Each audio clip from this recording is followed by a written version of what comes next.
Hi, Preston here at Docs. I got a great video for you. If you're a beginner or intermediate sax player and you want to learn more about your reed care and reed setup, you do not want to miss this. So let's check this out.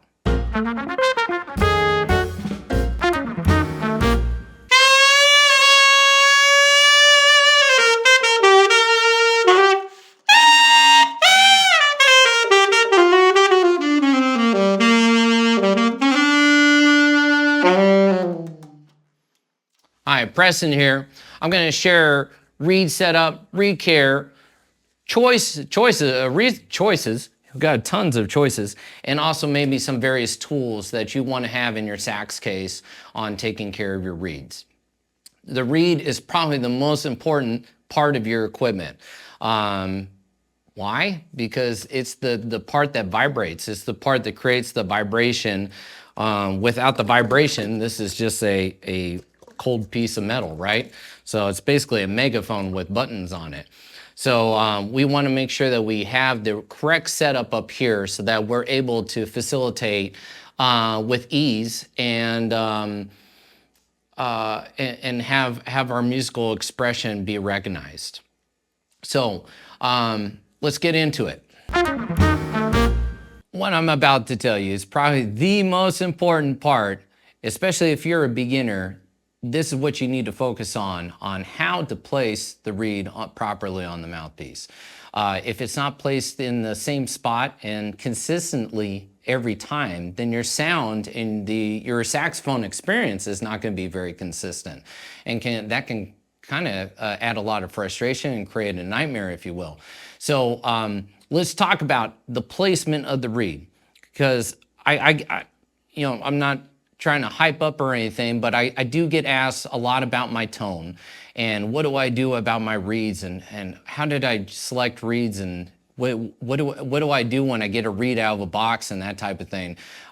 For me, there's no myth. I do a simple thing which I'm going to share at the very end, so you don't want to miss that. There is a tool I use that I have found to be very useful, but first and foremost, soaking the reed properly, I'll talk about that in a second, and then placing the reed on the mouthpiece and putting it in the same spot every time is probably by far the most important thing you could do. So let's check this out real quick. So I'm going to take my reed off. This is kind of an older reed. I've had it for a little while. It's still sounding good. It's kind of getting to the end of its life, so just to let you know.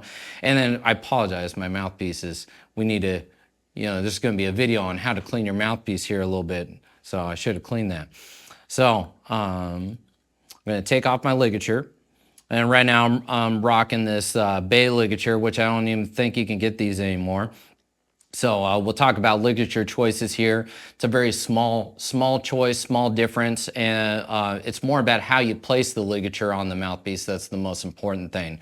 So what it's made of and the brand and all that, it's very minute, so you don't need to worry about it. So most of you are probably going to be rolling with a metal ligature, just a standard metal ligature, or a Rovner cloth ligature, that type of setup. So we'll talk about that.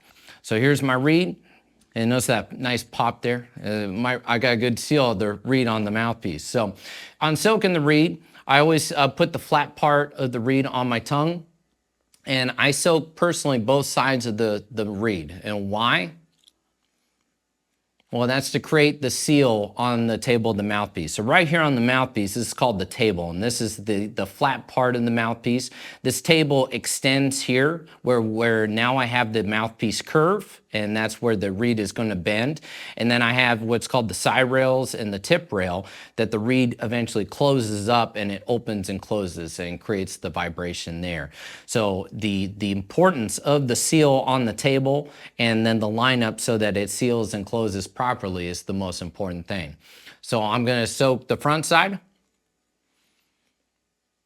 If you're a soprano sax player, even the alto, you could put the whole thing in your mouth. I don't suggest that because you could risk breaking the tip of the reed. This is the most delicate part, and that's the part that I want to make sure I take utmost care with. So I turn around and rotate, and that's how I soak both sides. So then I'm going to soak the back side. And it doesn't take a whole lot. I don't really have a time frame, maybe anywhere from 10 to 30 seconds. You don't have to soak these for a long period of time. If they're a brand new reed, you might want to soak them a little longer. This is a fairly, I would say, maybe a month to 3 months, somewhere in there. I've had this reed going for a bit, so it doesn't need a whole lot. And then what I'm going to do is I'm going to place that on the table, and I'm going to line it up. You can put your ligature on at this point. Notice, I didn't even bring this up, notice that I have the mouthpiece already on the neck. I feel this is very important as 2 reasons. When you put the ligature on, some ligatures don't hold the reed exactly, maybe super tight, and when you go to put on, maybe you got a brand new cork or the cork's tight, or I mean, we want that to be snug, and we want that seal there, so that's important. This ligature in particular is so thin, I would be afraid to bend it. So there's all sorts of reasons. I like to have the mouthpiece on the neck. It gives me a lot to hold on to and allows me to set this up. If I need the tune and adjust the tuning, I do take the ligature off and adjust it. That's just me personally. I do have some ligatures that I don't have to do that. It just depends on what you choose. So with this bay ligature, I have to do that. So I'm going to place this on here, and I'm right-handed, so you may want to reverse this if you're left-handed. I use my right hand to index finger and thumb to guide the reed on the sides. I can feel that how much reed is on each side, and I'm using my eyesight to check the back of the reed, and I'm seeing that it's lined up in the middle of the table as best you can. Some mouthpieces might have like a half moon type thing back here to line it up with. You just have to gauge it on what your mouthpiece comes with and the setup there. And you want the back of the reed in the middle. You want to line up the rails. And then the last part is I'm going to close up the reed, and I'm going to line it up with the tip. Notice right now the reed and the mouthpiece is just hanging over. So it might not look at it with it open, but once I close it up, it is going past the tip of the mouthpiece just a hair. So I'm going to wiggle it back a little bit, and I'm going to line this up. So now I can see that it's lined up with the tip, and you have a little bit of play there as that you have the rail, the tip rail, and there is a small amount that you can adjust it on, and it can back up just a little bit or go past just a little bit. But you want that seal. If it goes past the mouthpiece or below that tip rail, then you don't have the seal, and you're going to fight with response of your saxophone. So I like it right in the middle. That way I can assure, especially when going from a different reed to another reed, then I can gauge, is it a bad reed? Does the reed need adjusting? Does that type of thing? So that's my way of keeping my consistency. I don't usually move around the reed too much. There is some rumors that I've heard, and I've used this a little bit, that if you want your reed harder, you can move it past the tip rail and have it stick up a little bit above the mouthpiece. But if you're a bari player, you can articulate and break your tip of your reed. So I don't normally do that unless I'm in a pinch and maybe time-wise. And then if you want it softer, lower it. But again, if you go too far, it's not going to seal and you won't get the response. So that's how I do it. I line it up with the tip, and I line up the back. Then I'm going to carefully place the ligature over. You can have the ligature on and go the other way and slide the reed in. I personally I like to have the reed all set up, and then I put my ligature on and get that in position. Notice with the back of my thumb, this is in my left hand, I'm still holding my reed in place. And because it's been moistened in the front and back, it's already kind of sticking to the mouthpiece. So that moisture also helps with the reed placement. And then I'm lightly snug these down. When I say snug, it's in this part of my hand. It's in this like little, it's not a wrist turn. I'm not putting my whole wrist into it. It's like right here. I just feel this slight pull, and that's it. If you have 2 screws, you have to kind of go back and forth and make sure they're even pressured, and not go too tight. Especially on a ligature like this, as thin as this would snap if I go too tight. So it's just a light pressure, little hand turn, and then that's it. Or finger tight, you might have heard finger tight. It's important that these ligature screws are placed in the middle. So if you look at the top of the mouthpiece here, the bands of this ligature are in the middle and the screws are in the middle. Why is that important? Well, if I have my ligature off to the side, one, this is indented. This has a place for the reed, so I'm going to ruin that. I'm going to bend that out. But say you had a cloth ligature. Well, a cloth ligature is giving, right? It's not going to unform. Well, if I have my ligature over my screw over here, then this side doesn't have as much pressure as this side. So here you're over tightening the reed on one side and you're under tightening the reed on the other side. That's going to add a lot of inconsistency, and you might not be getting the response or the seal on your reed against the mouthpiece. So that could cause some issues there too. So once this is all in place and everything's even, then you can quickly check that.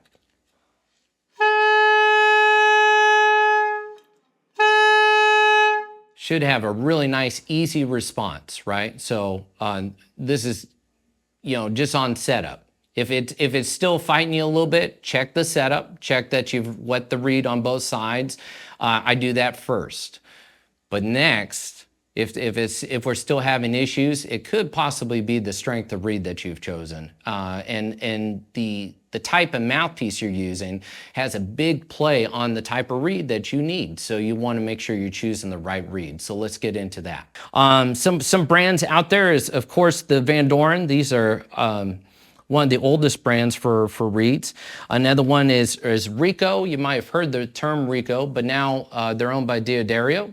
And so that you kind of see both names being bounced back and forth. They're the same brand and company. And then we're going to talk a little bit about the concept of synthetics, and you have the brands such as Ligature reeds, and we'll get into that. So let's go to soft. So, and I'll kind of demo that. Right now I'm going to demo my reed, and this is a 3.0 plus. This is a Diodario Reserve, and it's the 3.0 plus, and this is what I personally play at the moment on this Eugene Rousseau NC4.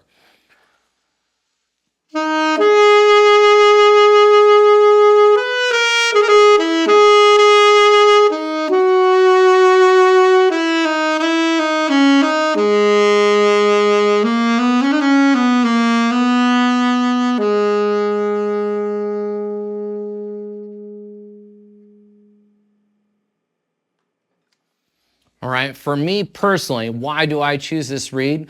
I used to play on harder, so I've kind of gone backwards a little bit. I used to play on this mouthpiece at Van Doren 4, and it was what was recommended. You do have to kind of go with your recommendations and try things out, and sometimes you'll get to a certain point where things might just work out better going the other way. So there's nothing wrong with going back and forth. I just found with these reeds, I was kind of new to the Diodario Reserve.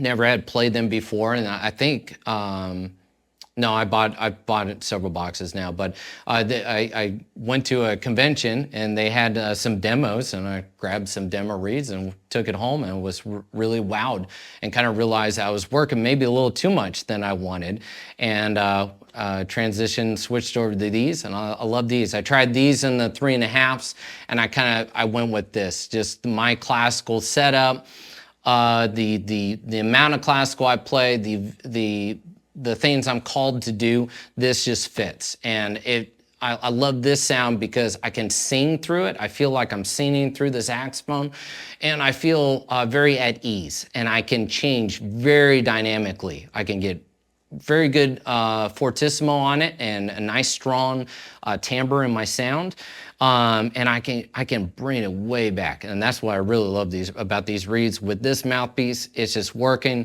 I can get very soft, and I'm very at home, and I'm in control of my tuning at all times. So as a beginner, that's a lot of information, so probably more than you need to know. But we want to make sure we choose the right reed, that we have control over our saxophone at all times, even as a beginner. So you want to choose the right number. So this, for me, at the moment, is the right number. And it's not a high number. It's a 3.0 plus. So it's the plus, right? So let's go something a little on the softer side. So this is the Diodario Reserve, same brand, same model. This is a 2.0. So let's try the 2.0 and we'll see what that does.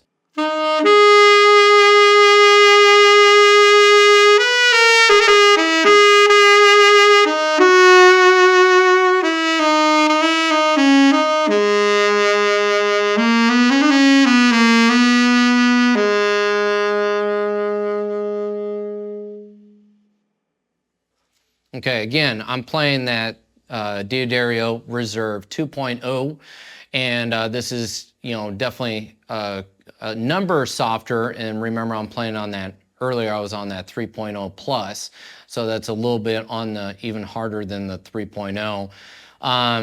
So it's kind of like a 3.25, I think is what it is if we're to put it to numbers, because our next number is 3.5. So it's somewhere in there, in that middle. So this is a 2. So this is a little softer and then a whole number softer. So this is even softer than the 2.5. So I hope in the audio you can already hear that the tone or the timbre is going away from me a little bit. I'm trying to demo. I'm going to lose it in those fortes and the loud dynamic. A softer reed is going to respond very easily in the softer department.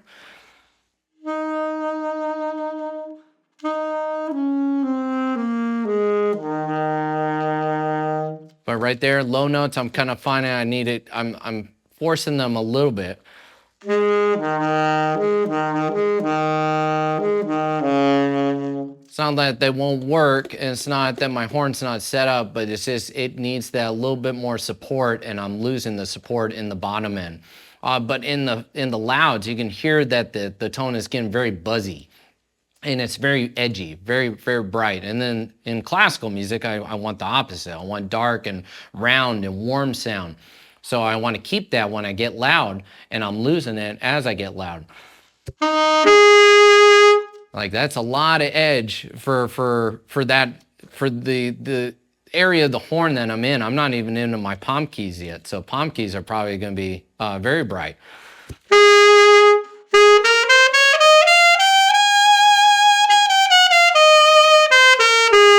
So I'm very reedy. You might hear that term as well. So it's bright, it's buzzy, it's reedy.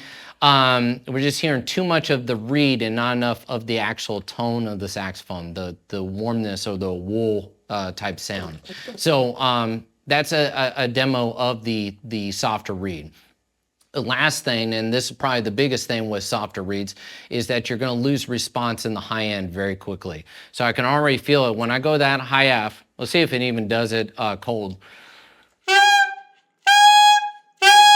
Hear that little it's very. I have to be very precise with the air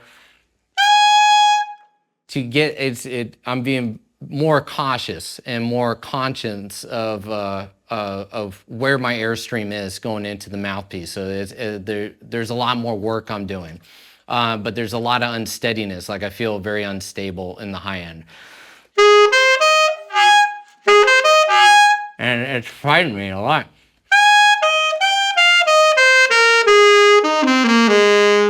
So you gotta be careful. It's too soft a reed, you're gonna hinder your range and the ability. Now, if you're a beginner and you're just doing BAG on the saxophone, probably not a huge deal at the moment.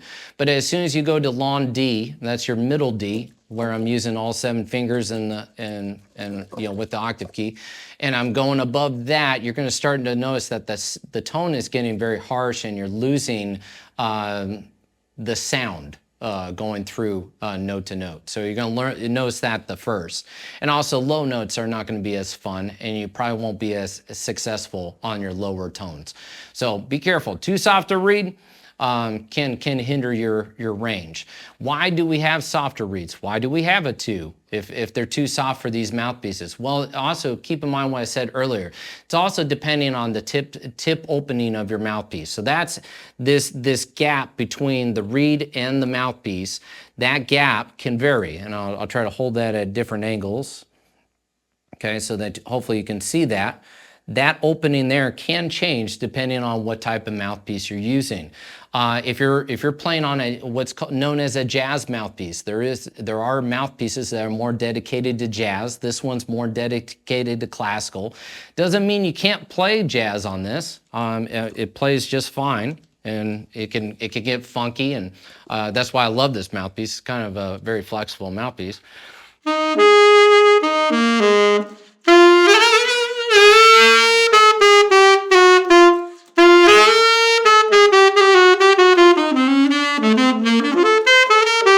I forgot I was playing on a softer reed and it wasn't going to do it. But, you know, for a jazz mouthpiece, more open mouthpiece, you're going to want, the reed's going to need to flex more, and you're going to need softer reeds to accommodate that. So the two reed might be suitable on the mouthpiece with a big tip opening. This one's a small tip opening, so this would require a stiffer reed or more resistant reed. So reed choices, definitely a big one. Let's go on to a harder reed, and let's see what a harder reed sounds like. Here's the 3.5, and hopefully this sounds like a hard reed, and we'll see what that sounds like. What does a hard reed sound like?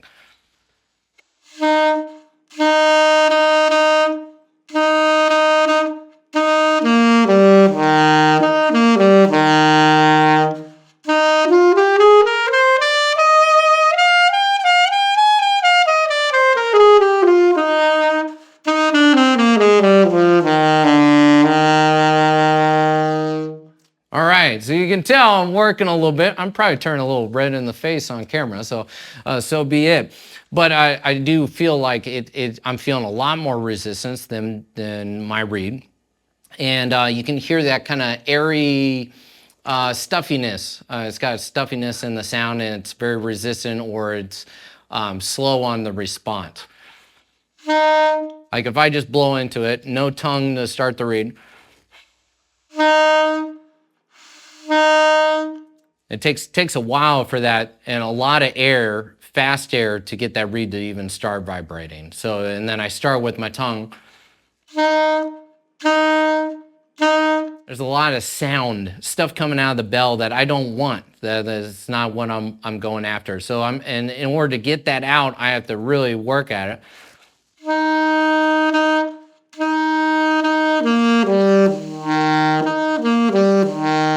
And for me, that's just a lot of work.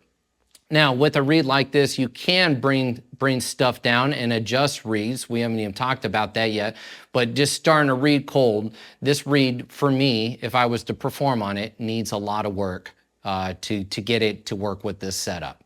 So for me, the 3.0 Plus just comes out of the box, and I'm able to do a quick tweak or personal setup, and then it's ready to go. So that's why I love at least those strengths. Remember, these are the same brand.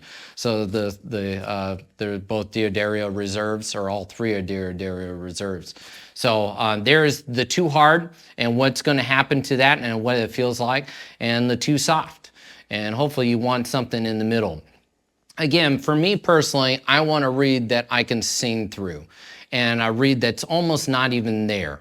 So I want a little bit of resistance. I want to work a little bit for my sound. I want to get into it, but also I don't want the reed to be fighting with me, and I don't want to get 10 minutes into performance and then feel like I've made some really bad decisions, right? So been there before. So you want to be careful on your reed setup and your reed choice. Again, there's all sorts of brands out there, so it's definitely things to try. And also, too, what type of genre, what sound are you going for? That's also going to go into play, because these companies have created different models to maybe go more into that department. Doesn't mean that if we say there's a jazz reed, it doesn't mean this reed is purposely and only for jazz and can never play classical. No, you can definitely mix the two around and go back and forth, and of course, not just jazz, but funk or whatever, ska band if you want. These reeds are gonna, you want to find the reed that fits you in those departments. So, me personally, I use a jazz mouthpiece, and I have a different set of reeds for that mouthpiece. So I have different ranges of sounds, and want want to be able to be called and fit in different scenarios. So I have different setups that are comfortable, and usually it's just 2 setups. You know, one that's more classical and dark, one that's brighter and more edgy that I can fit into the other worlds. All right, so now let's talk about some tools that you should have in your saxophone case. The biggest tool, oh my gosh, is your reed case. Okay, I'm rocking nothing too fancy. This is this ProTech reed case. I love it because it holds more than 4 reeds. Now, most common reed cases, they hold up to 4. I think that's great for beginners. You should have reeds on a rotation. If you rotate reeds, one, you're going to kind of work on consistency and also be adaptable to different reed varieties, I guess, is the best way I can explain it. I rotate my reeds a lot, so I don't ever, I think I'm used to it. I think I've gotten used to playing on a different reed every day, that it doesn't bother me. I don't like playing on the same reed every single day because I think they do need the dry out. I do think they need to rest. And there is something about reeds getting older. I have no science or backup on this other than reeds will sometimes sit in my reed case maybe for even months, and then I'll go back to them and they've improved for some reason. So there's something about them aging as well, I think. And if you get into how reeds are made, there is an aging process, and certain brands have different levels of aging processes as well. So there's all slew of things. But for me personally, I like to rotate, and I noticed that it helps me get more life out of the single reed. Also too, if I have things in rotation and all these reeds are being played, I have several in playing order right now, and I could perform on any of these. That's why they're in here. And if one breaks, or I take it out, maybe I'm in a different environment, all of a sudden this reed's not responding very well, I need to have a reed that I can go and switch to. So having a reed case that's keeping a reed flat, it's keeping it dry, and it's keeping it in rotation. These are numbered, so that kind of helps me keep track. It's 1 through 10, and I love it. So it's great, fits in my case well, and there's several different options there. So get a good reed case. If you put them in these plastic reed holders, these are not 100% flat. Which if these aren't 100% flat, that means they're putting pressure and they're going to make your reed not 100% flat. If this is the only thing you have, then of course use it, but a reed case that is either in plastic material, or even better, the glass ones are really great. They're going to assure that your reed is staying flat and help your reed staying flat, which is key because the table of your mouthpiece is flat. So it's really important that the reeds stay flat. Otherwise, we're going to lose that seal and response. Now, another tool that I highly recommend, this is not necessarily for beginners, but I don't think you can start too early. This is called the Reed Geek, and mine in particular is called the Black Diamond. I highly recommend this. I wish I had this way in the beginning. I tried so many reed gimmicks and stuff like that, and you'll see tons of things on social media as far as like soaking them in substances, water and whatnot, and for durations and doing this and that. I personally do not do that. So I tried that and got into it a little bit, and I found for me it didn't make that much of a difference. It was a lot of personal waste of time for me. I know some out there do that. So if you do that and it works for you, great, please do it. Just for me, it didn't do a whole lot. Not as much as this. This thing has been a game changer. And in fact, when I get a reed out of the box brand new, I don't even play it anymore. I go straight to this. So first thing, as far as a beginner goes, you are going to do so much to your reed just by flattening out what's the flat part, the part that sits on the table of the reed, and flatten this out. Also, I noticed this helps old reeds, which remember, this reed's probably sitting about 3 months or so. You're putting saliva on it. It is building up stuff, whatever that stuff is. It's building up stuff, and that's going to cause your reed to lose that flatness or that that suction on the mouthpiece. So just by doing this, you're going to kind of re-energize your reeds, if you will, and bring them back to life. So I'm going to do this to my old reed, kind of bring it back. Already it's been playing pretty good, so I'm not going to take a whole lot off, but just kind of flatten that out, get all the old whatever buildup is on there, and that would probably be plenty for a beginner. You can smooth out the rails. So I might do this and kind of bring down the rails a little bit, make these smooth. If it's an old reed, it doesn't need a whole lot of this because I've already done it. So I might just do this to just kind of bring back the life of the reed. And just kind of using this arc here, has these arcs here that I can kind of go over the shape and the file part of the reed and the heart of the reed. And then just kind of bring down the tip. And then you see all the shavings coming off. Now this reed is almost like a new reed. Brought all the old stuff, whatever that is, off of it. So let's go ahead and put this on the mouthpiece, and I'll let you hear on what that did, if it did anything. Might have made it a little bit better, so yeah.